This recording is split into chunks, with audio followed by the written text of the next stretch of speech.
Sebelum rasmi tu kita macam mengharapkan benda tu hanya kabar angin lah. Tapi once dah terima tu memang lagilah terkejut. Of course kita akan rasa takut lah. Apa-apa cabaran yang datang kita kena terima lah. And of course kita kena hadapi lah.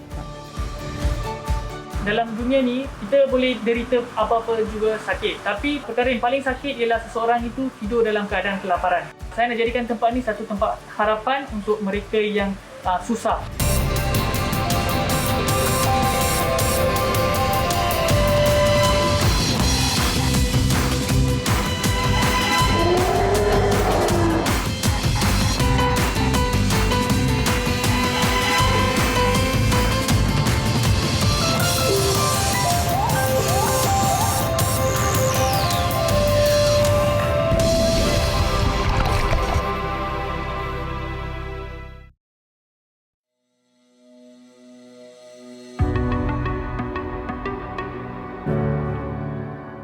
Ceras, Kuala Lumpur.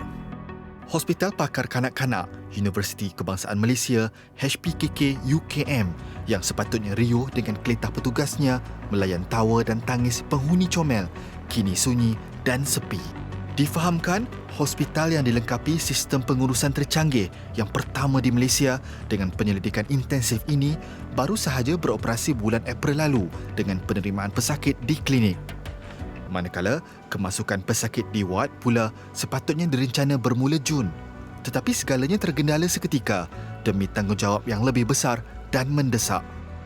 HPKK yang dibina pada tahun 2014 dengan keluasan lebih 2 juta kaki persegi lengkap dengan kemudahan hotel dan pusat konvensyen, kini dijadikan hospital rawatan COVID-19 sepenuhnya. Ini susulan Kementerian Kesihatan Malaysia KKM yang mengambil milikan hospital itu daripada Kementerian Pengajian Tinggi KPT bagi menangani pandemik yang semakin mengganas. HPKK UKM telah diambil alih oleh KKM secara sementara sebagai hospital COVID-19 di bawah ordinan darurat Kuasa-Kuasa Perlu 2021 bagi membantu pihak KKM dalam menyediakan fasiliti tambahan untuk rawatan pesakit COVID-19. Susulan daripada pengambil alihan sementara tersebut, pihak KPT juga kini sedang dalam tindakan menugaskan kaki tangan kesihatan HPU lain ke HPKK UKM bagi membantu pengendalian COVID-19 di HPKK UKM. Berita transformasi berkenaan diperolehi pada awal Jun dan warga HPKK diminta menerima pesakit COVID-19 2 minggu kemudiannya.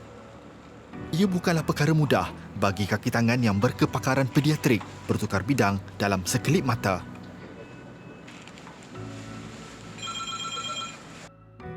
Sebelum rasmi tu kita macam mengharapkan benda tu hanya kabar angin lah. Tapi once dah terima tu memang lagilah terkejut.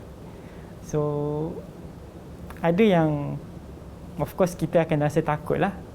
But as a kita panggil kita pekerja sektor kesihatan, we are serving the people, so apa-apa cabaran yang datang kita kena terimalah and also kita kena hadapilah.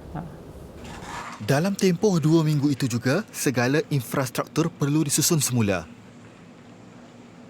Fasiliti untuk rawatan kanak-kanak yang lebih berusia dikekalkan, memandangkan saiznya sesuai digunakan untuk pesakit COVID-19, manakala kelengkapan yang lebih kecil digantikan. Pada masa sama, tenaga kerja seperti Dr. Ahmad Munir Basir, pegawai perubatan di sini perlu menjalani latihan intensif merawat mangsa COVID-19. Dia perlu memperoleh kecekapan ini dalam tempoh yang singkat. Menurut Dr. Munir, perkara sebegini tidak hanya berlaku di Malaysia. Di negara lain turut mengambil tindakan sama demi mengelakkan sistem kesihatan menjadi lumpuh tatkala berdepan pandemik yang masih tidak kelihatan garis penamatnya. Sebenarnya kami dari segi perancangan HPKK yang asalnya sebelum COVID ni, kita nak menerima pesakit ke dalam ward pada bulan Jun juga. Tapi sebabkan perubahan COVID ni, so katil-katil yang kanak-kanak atau bayi yang ada di sini kita terpaksa keluarkan, tempatkan tempat lain, kita masukkan katil-katil dewasa. And also ICU pun sama, kita ventilator kanak-kanak mungkin adalah ataupun baby punya. So kita kena dapatkan ventilator dari luar. Dari segi peralatan pun sama, dari segi needles, IV cannula, branula, semua kita terpaksa ambil daripada untuk dewasa punya lah. We have to change all the settings lah, daripada bed, daripada semua benda tu. So dari segi staff, sebenarnya as I said sebelum ni, kita orang hanya ada staff-staff yang berpengalaman di menjaga kanak-kanak dan bayi.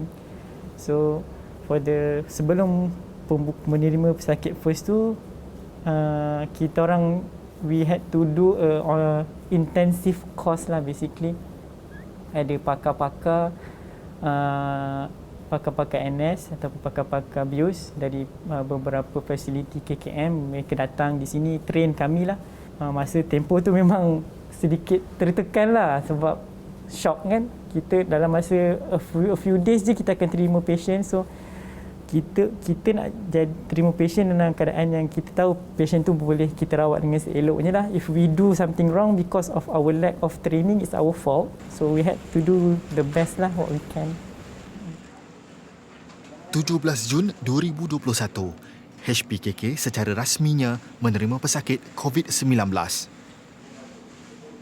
Kebanyakannya diterima dari pusat kuarantin dan rawatan COVID-19 PKRC Bersepadu 2.0, Taman Expo Pertanian Malaysia MAEPS, Serdang, Selangor. Antara cabaran tugas pasukan perubatan HPKK selain merawat mangsa COVID-19 adalah mengendalikan kepelbagaian kerenah pesakit. Ragam pesakit dewasa lebih rumit untuk diurus berbanding kanak-kanak.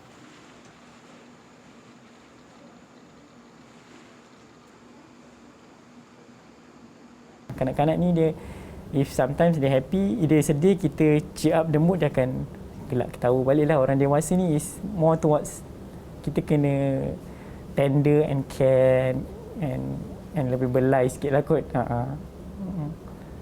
Adakah saiz juga satu? Saiz tu of course lah. Biasanya kalau kanak-kanak, kalau kami nak ambil darah je, if baby we can just do it by ourselves, atau kita kena melibatkan, kita boleh buat sendiri senang-senang je lah. Tapi kalau orang dewasa, mungkin kita kena bantuan yang lebih lah. Kita nak mengangkut patient pun seorang memang tak larat lah. Kalau baby, budak, mungkin kita boleh buat sendiri lah.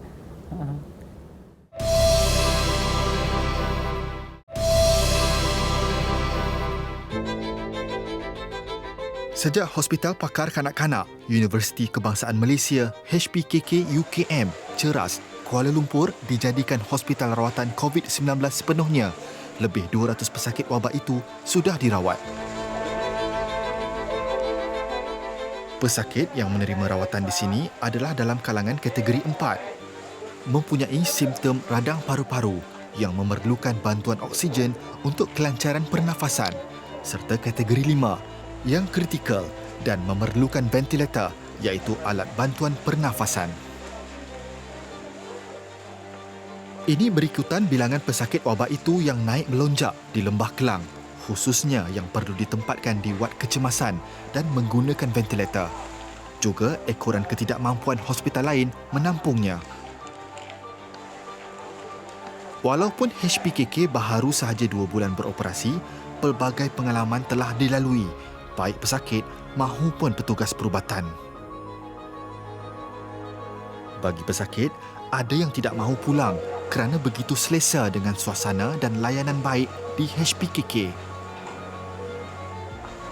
Bagi kaki tangan perubatan pula, mereka sentiasa berdepan dengan detik mencemaskan, tak kira siang ataupun malam. Adalah berlaku juga. Contohnya patient tu datang tengah malam, pakai perlukan sokongan oksigen yang very minimal. And then masuk ward, kami ambil darah, kami start ubat, buat x-ray dan sebagainya. So we were expecting the patients to be stable lah. Patient masuk dalam pukul 10, and then tiba-tiba pukul 1, pukul 2 pagi, nurse inform, patient ni doktor dia dah nampak tercungap-cungap lah doktor.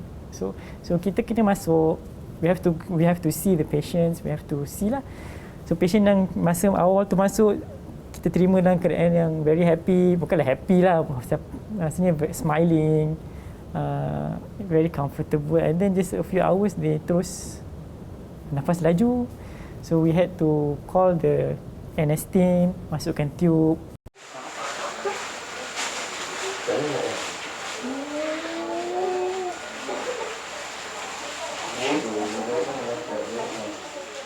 Melalui pemerhatian lensa majalah 3, kekuatan lebih 500 kaki tangan perubatan HPKK yang terdiri daripada doktor, jururawat termasuk pembantu perubatan tidak setara dengan bilangan kemasukan pesakit COVID-19 yang saban hari semakin meningkat. Namun, barisan hadapan ini tetap menguatkan semangat mereka untuk terus berusaha merawat dan menyelamatkan pesakit, meskipun ada yang terpaksa bekerja sehingga 12 jam sehari. Bagi Dr. Munir, yang penting dalam meneruskan perjuangan adalah semangat berpasukan yang tinggi dan saling melengkapi antara satu sama lain. Tidak kurang juga penerimaan ahli keluarga masing-masing terhadap cabaran tugas yang ditempuhi.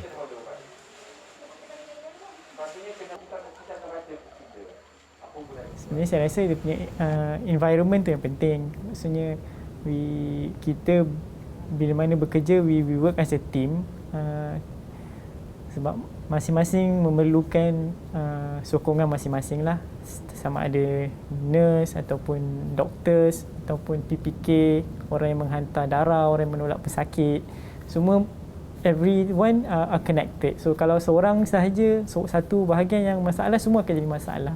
So setakat ni saya rasa alhamdulillah we are working quite good, I mean acceptable. Akan ada glitch sikit-sikit tu biasa, tapi as long as kalau ada apa-apa kekurangan, kita boleh menegur, kita perbaiki apa yang ada. I think all of us we should be fine lah. Sehingga 28 Julai, seramai 174 pesakit COVID-19 yang menerima rawatan di HPKK telah sembuh dan dibenarkan pulang.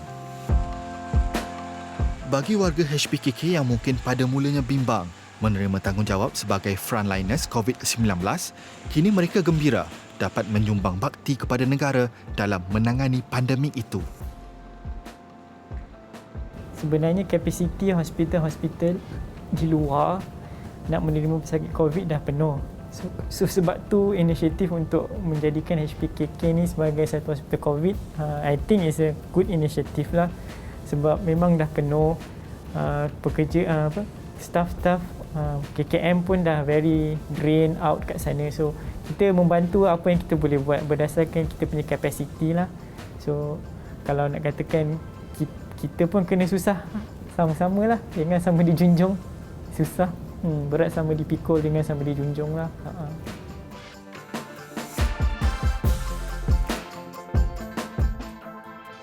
HPKK, hospital kanak-kanak tercanggih pertama di Malaysia. Disebabkan pandemik, fungsi bertukar sepenuhnya. Berdepan cabaran getir pandemik demi kesinambungan nyawa.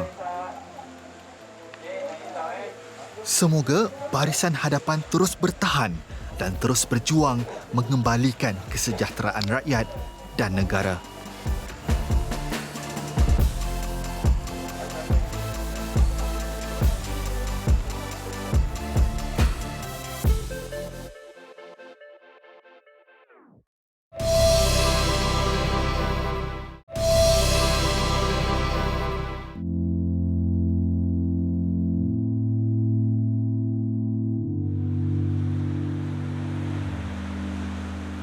Port Dickson, bandar peranginan terkenal dengan keindahan pantainya di Negeri Sembilan.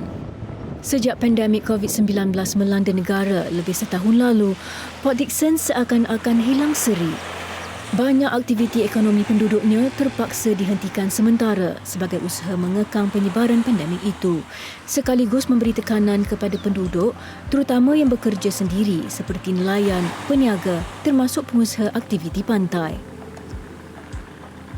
Kawasan pantai Teluk Kemang ini yang dahulunya riuh rendah dengan ribuan pengunjung, kini kosong dan sepi.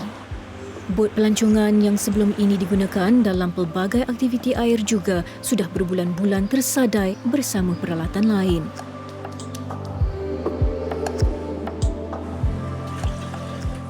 Muhammad Khairul Akmar Zahid antara yang menjalankan perniagaan di pantai Peranginan ini.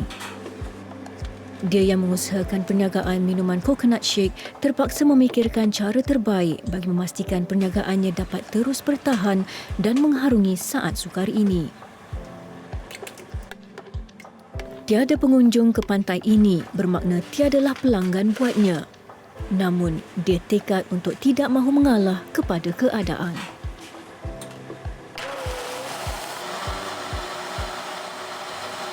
Sejak PKP ni macam mana ni? Sejak PKP ni dia tak ada orang, kadang langsung tak ada orang. Tapi nak survive, nak kena buka lah. So macam bila buka ni tak ada orang, macam mana tu bisnes tu? Bisnes kami jalankan secara delivery atau hantaran rumah ke rumah. Macam tu je lah. So boleh bertampung kehidupan dengan cara tu? Boleh. Khairul menggunakan khidmat rakan-rakannya untuk menghantar pesanan pelanggan. Menerusi cara ini, hasil jualan yang diperoleh dapat dikongsi bersama. Bagaimanapun bagi peniaga lain di pantai Teluk Kemang, mereka mengambil langkah selamat dengan menutup kedai mereka. Ini bagi memastikan mereka tidak menanggung kerugian kerana ketiadaan pembeli. Yang pasti, penularan COVID-19 diikuti pelaksanaan Perintah Kawalan Pergerakan PKP menyaksikan jumlah pengunjung ke Port Dickson merudum dengan ketara. Ini kerana semua perjalanan keluar masuk ke daerah ini dipantau ketat pasukan keselamatan. Sekatan jalan raya dilakukan di semua jalan utama.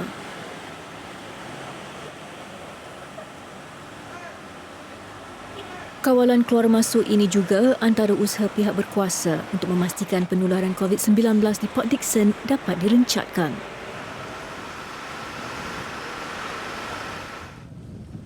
Selain peniaga, turut terkesan adalah nelayan kecil. Di Port Dickson terdapat 7 pangkalan nelayan yang berdaftar dengan Jabatan Perikanan. Salah satunya terletak di Mukim Lukut. Azimah Ahmad adalah antara nelayan di kawasan ini. Walaupun dibenarkan ke laut untuk mencari rezeki, dia dan beberapa rakan berdepan masalah berbeza. Disebabkan kebanyakan bot dan peralatan menangkap ikan nelayan di sini agak berusia, proses penyelenggaraan perlu sentiasa dibuat. Namun, ia tidak dapat dilakukan sepanjang tempoh PKP, ekoran masalah untuk keluar mendapatkan alat ganti. Masa PKP ni, ada pun sikit kita duit simpanan sikit nak repair boat. Nak ke laut pun tak boleh ke laut, pakai dah lama pakai tengah habis. Nak repair boat macam ni jadi boat. Teruk betul lah. Nak pergi ke sana kemari, nak beli alat ganti pun susah. Sana roadblock, sini roadblock, kena sekat apa semua macam-macam. Kedai pun tutup, nak alat-alat ganti barang kedai tutup. Highway ke apa semua tak dapat beli barang. Kalau kecuali kedai dah buka balik, dah niaga balik kan, kita baru dapat beli barang-barang tu. Kawit kayu, paku semua. Balik sini tak ada. Nak kena pergi transport jauh. Turut menerima tempias daripada pelaksanaan PKP adalah keluarga Muhammad Hilmillah Jaafar. Dia sebelum ini bekerja sebagai pemandu bot pelancong. Penutupan aktiviti pantai bermakna tertutuplah pintu rezeki mereka sekeluarga. Lebih menggusarkan, selain hilang punca pendapatan, beberapa bulan lalu dia disahkan menghidap penyakit paru-paru. Yang tak ada kerja, pantai tutup. Ya. Sebelum ni suami Sekarang ni semua terkesan. suami boleh juga kalau cakap sehari tu turun pergi kat pantai cari-cari duit belanja RM10, RM20, tolong orang warung-warung kat sana dapat jugalah duit belanja kan. Macam sekarang daripada awal tutup sampai sekarang kita memang tak ada pendapatan langsung. Tak ada apa lah. Memang tak ada apa. Tambah macam dia paru sebelah macam ni, lagilah susah hati nak lepaskan dia pergi dekat tempat-tempat yang macam tu kan, tempat yang ramai kan, bekerja risiko tambah tinggi. Setiap yang suram ada sinar di penghujungnya. Ketika kebanyakan rakyat berdepan masalah ekoran pandemik ini, muncul jiwa-jiwa besar tampil membantu. Pravin R.A. Anandaraman, anak muda berusia 19 tahun kelahiran Port Dickson ini, menubuhkan food bank bagi membantu mereka yang memerlukan di daerah itu. Inisiatif ini dilakukan di kedai milik bapanya yang terletak di Batu 2 Jalan Pantai bermula sejak Mac 2020. Untuk menjayakan projek ini, Pravin menggunakan wang saku sendiri bernilai RM400. Okey, food bank ni ditubuhkan kerana dalam dunia ni kita boleh derita apa-apa juga sakit. Tapi perkara yang paling sakit ialah seseorang itu tidur dalam keadaan kelaparan. Jadi kalau boleh saya nak elakkan perkara itu berlaku. Saya nak jadikan tempat ni satu tempat harapan untuk mereka yang susah. So apa saja kesusahan mereka boleh datang sini dan beritahu kita dan boleh ambil makanan yang mereka rasa mereka perlu. Sejak dilancarkan, projek ini mendapat perhatian dan sambutan penduduk setempat. Kini, ramai yang turut tampil menghulurkan sumbangan dalam bentuk wang tunai atau barangan. Selain individu seperti Pravin, terdapat banyak badan bukan kerajaan atau NGO yang aktif membantu penduduk sekitar Port Dickson. Kebanyakan mereka menyalurkan sumbangan dalam bentuk barangan makanan asas seperti beras, gula dan bahan keperluan lain. Antara NGO yang aktif termasuklah Syed Shukri Nizam Jaafar bersama Pertubuhan My Kasih Care-nya. Sejak PKP 1.0 hinggalah sekarang, dia telah membantu lebih 500 asnaf dan bilangan itu dijangka meningkat dengan pelaksanaan PKP 3.0. Bagaimanapun, agihan sumbangan badan ini agak berbeza kerana ia mengikut keperluan utama penerima. Menerusi cara ini, penerima bantuan akan datang sendiri ke kedai yang menjadi ejen My Kasih Care dan mengambil barangan mengikut jumlah yang telah ditetapkan. Untuk memudahkan penerima, kebiasaannya kedai terbabit terletak dekat dengan kediaman mereka. Cara pengagihan My Kasih Care ni agak berbeza dengan NGO-NGO yang lain, di mana kita di Port Dickson ni kita telah appoint, kita telah ada kedai-kedai yang telah kita setkan sebagai tempat untuk pengambilan barang-barang dapur lah. Cara begini sebenarnya kita nak membantu juga pekedai-pekedai, maknanya pekedai-pekedai yang sekarang memerlukan jualan, memerlukan sales. So bila ada dengan cara begini, secara tak langsung kita juga boleh membantu pekedai-pekedai ini untuk menambah pendapatan mereka dan seterusnya boleh membantu juga aslam-aslam di luar sana untuk mendapatkan barang. Jadi kalau nilai My Kasih 50, kita akan buat lebih pada 50. Itu memang biasa lah. Memang kerap lah My Kasih buat order kat kami. Hampir 2 tahun lebih kami bersama dengan My Kasih dan dalam masa sama kami pun dapat menyumbang apa yang kami rasa mampu untuk menyumbang kepada orang yang susah. Bagi penerima bantuan, cara pengagihan My Kasih Care ini membolehkan mereka mendapatkan barangan yang benar-benar diperlukan. Ini secara tidak langsung dapat mengurangkan pembaziran memandangkan pak bantuan yang diterima dari NGO lain selalunya mengandungi barangan yang sama.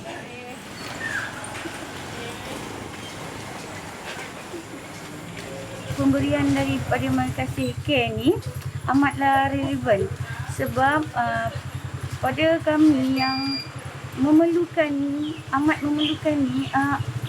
benda yang sepatutnya, bukan memerlukan benda yang tak perlu. Jadi amatlah berbesar hati saya menerima apa yang kehendak kami sekeluarga dapat, walaupun sikit kami puas hati. Selain bekalan makanan, My Kasih Care turut membantu pelajar mendapatkan peranti untuk pembelajaran mereka. Hari ini, My Kasih Care bersama 2 penyumbang menziarahi rumah 5 beradik baru kehilangan ibu bapa akibat COVID-19. Muhammad Khairi Zamani dan abangnya Muhammad Haikil yang masih bersekolah memerlukan peranti bagi memudahkan mereka mengikuti sesi pembelajaran masing-masing secara dalam talian. Keceriaan jelas terbayang di wajah Zamani, 7 tahun, ketika memegang peranti yang baru diterimanya. Yang kita bincang dalam mesyuarat itu kan, dekat online kan, cikgu Badariah kan, bantuan gadget kan, untuk adik-adik supaya adik boleh senang belajar lepas ni. Okey? So dan juga daripada Tuan Ishak juga ada sikit tabung untuk persekolahan adik-beradik, insya-Allah. Daripada Tuan Ishak ni yang akan boleh digunakan untuk adik-beradik nanti. Okey, insya-Allah. Dan yang lain-lain nanti macam mana saya cakap dalam meeting tu tentang bantuan persekolahan tahun depan. Untuk dua beradik itu akan ditanggung sepenuhnya oleh My Kasih Care. Okey. So yang lain nanti kita cerita lain lah. Ya, insya-Allah. Kita doa sama-sama insya-Allah. Alright. Tunjuk. Belajar tunggu-tunggu depan ni, okey? Selain peranti untuk pembelajaran, rombongan ini turut menyerahkan sejumlah wang tunai kepada keluarga ini dengan harapan dapat sedikit sebanyak meringankan beban yang ditanggung.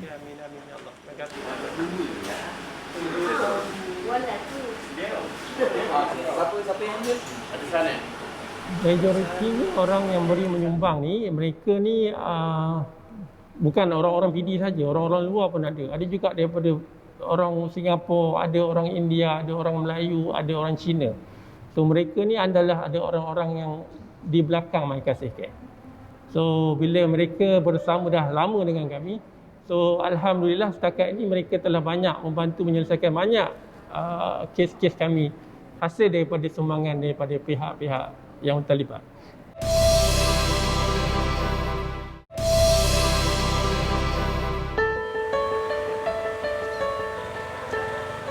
Bagi memastikan urusan penyaluran bantuan berjalan lancar, perbincangan antara petugas dilakukan dari masa ke semasa. Selain membahagi tugas mengikut kawasan, ia juga bagi memastikan setiap penerima bantuan akan mendapat apa yang benar-benar diperlukan. Boleh, tapi saya tanya berapa orang staff yang untuk shift. Bagi orang dapur saya tak ada isu. Tak ada isu, tak ada masalah. Itu banyak isu buat untuk orang dapur. Ramai yang buat perubahan itu. Saya touch mana yang...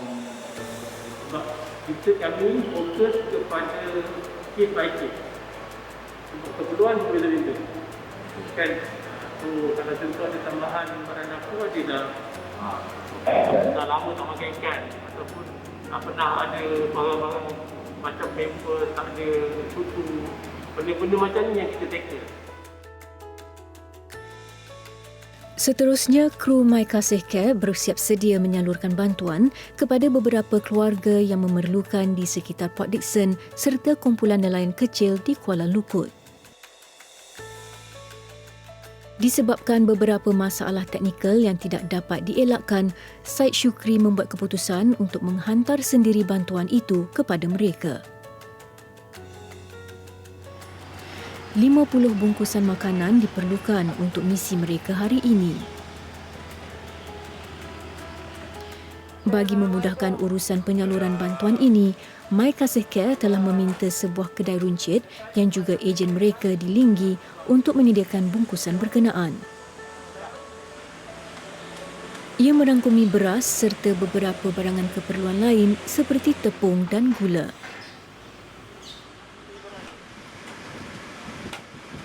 Bagi mempercepatkan urusan, mereka turut membantu pekedai terbabit menyiapkan bungkusan.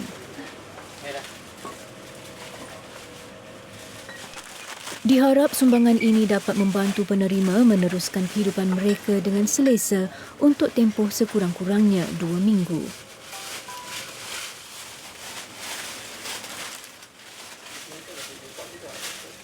Pada masa sama, NGO ini akan cuba mendapatkan maklumat lengkap bagi membolehkan mereka membantu penerima terbabit mengikut keutamaan keperluan.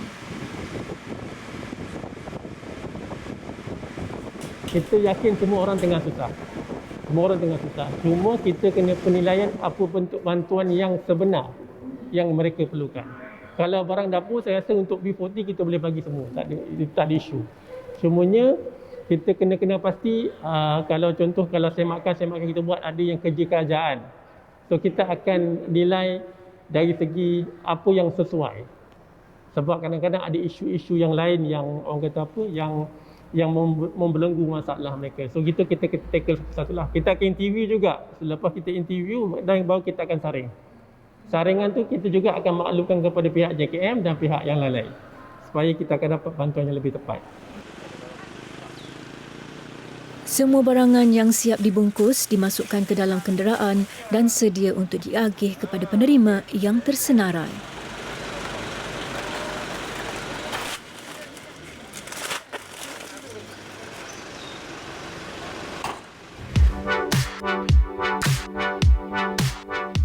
Ketika Said Syukri dan pasukannya sibuk mengagihkan barangan keperluan, Aizat Zuhaili Abu Bakar pula sibuk memantau kaki tangannya di dapur.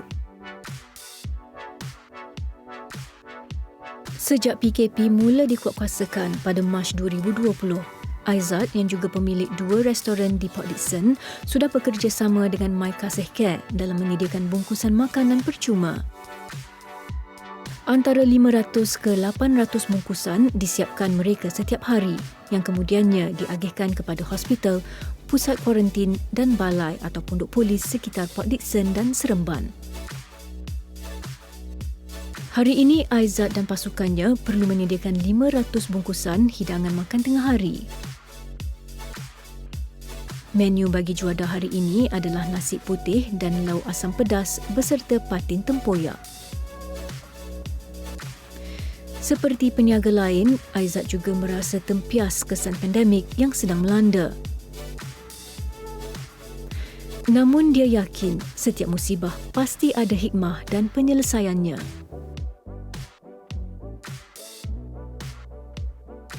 Apabila PKP ini berlaku dan kita sangat memberi kesan kepada kami itu ramai yang kena kuarantin, ramai yang dikesannya positif dengan COVID ni. Ini dia memberi kami satu kesedaran untuk membantu frontliner yang di Port Dickson ni, terutamanya di Port Dickson dan juga di Seremban untuk mengagihkan makanan yang sudah siap dimasak kepada mereka. Sebab semua orang sedia maklum, semua orang sedia tahu frontliner sangat sibuk dan mereka mungkin tak sempat untuk nak masak dengan keluarga mereka di rumah. Sekurang-kurangnya dengan apa yang kami beri ni, ia memberi boleh mengurangkan beban mereka dengan mereka di dalam pusat kuarantin, di dalam hospital dengan keadaan pesakit yang sangat kritikal dekat dalam tu dengan timing sangat terkejar-kejar. So kami ingin meringankan beban mereka dengan menyediakan mereka makanan. Dan alhamdulillah kita telah menyumbangkan lebih kurang 800 bungkus makanan untuk hari ini dan juga besok di hospital Port Dickson dan juga di hospital Seremban. Sebaik sahaja selesai dibungkus, kesemua makanan berkenaan dihantar ke lokasi yang ditetapkan dengan segera agar dapat dinikmati petugas dalam keadaan panas dan segar.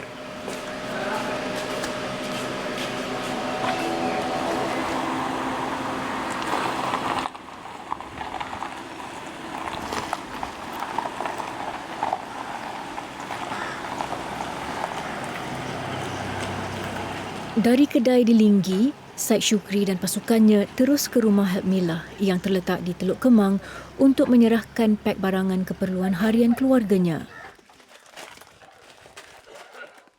Di kesempatan ini, Said Syukri turut mendapatkan maklumat lanjut seperti tahap kesihatan Helpmillah dan isterinya. Terdahulu, Said telah diberitahu petugasnya yang pasangan ini menghidap penyakit kritikal dan memerlukan rawatan lanjut di hospital. Dengan menilai sendiri maklumat yang dikongsi Helpmillah, Said Syukri berjanji untuk cuba membantu menguruskan rawatan perubatan dia dan isteri. Memang follow up dekat sana? Sedang sekali. Dekat sini je. Dekat PD 4 kali dah. Tebuk. So patutnya Abang akan cuba tengok dan kita cuba bantu. InsyaAllah doakan kami juga, kami pun doakan. Saya doakan je saya tak dilindungilah semua. Kemana layan lah. Okey. Selesai pengagihan di Teluk Kemang, mereka bergerak ke Kuala Lukut yang terletak kira-kira 20 km ke utara Port Dickson. Di pengkalan ini, sejumlah 20 nelayan kecil sedia menanti ketibaan mereka. Sebahagian besar daripada nelayan ini menghadapi masalah untuk turun ke laut. Ada dalam kalangan mereka tidak memiliki surat kebenaran dan ada juga yang mengalami kerosakan pada bot. Hal ini menyebabkan mata pencarian terjejas dan menyukarkan mereka untuk menyara keluarga. Peningkatan kes COVID-19 turut menyaksikan Hospital Port Dickson semakin sesak. Keadaan ini menjadikan tugas kaki tangannya semakin mencabar berikutan bilangan kemasukan pesakit yang bertambah setiap hari. Sehubungan itu, bagi mengurangkan tekanan kerja yang dihadapi, Aizat dan My Kasih Care mengagihkan makan percuma kepada mereka. Untuk hari ini, 350 bungkusan makanan diserahkan kepada petugas di Hospital Port Dickson. Bagi Aizat dan rakan-rakan di My Kasih Care, inisiatif ini juga sebagai tanda terima kasih rakyat atas pengorbanan yang dicurahkan petugas barisan hadapan. Saya bersama-sama dengan My Kasih Care untuk menjalankan program ini bersama dengan Asnaf, anak-anak yatim dan juga dengan frontliner.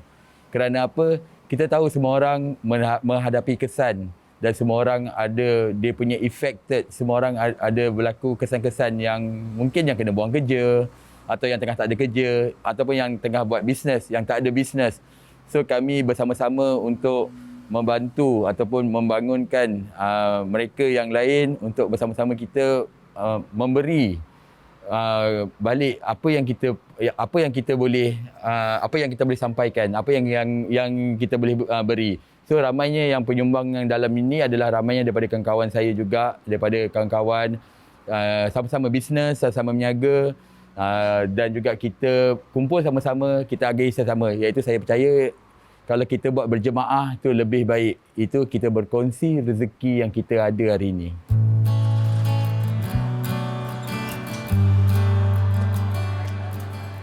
Semangat setia kawan dan tolong-menolong dalam kalangan anggota masyarakat dapat dilihat dengan jelas ketika ini. Berlandaskan slogan "Kita Jaga Kita", ramai yang sanggup turun ke lapangan bagi mencari dan membantu golongan yang memerlukan tanpa mengira latar belakang, bangsa atau agama.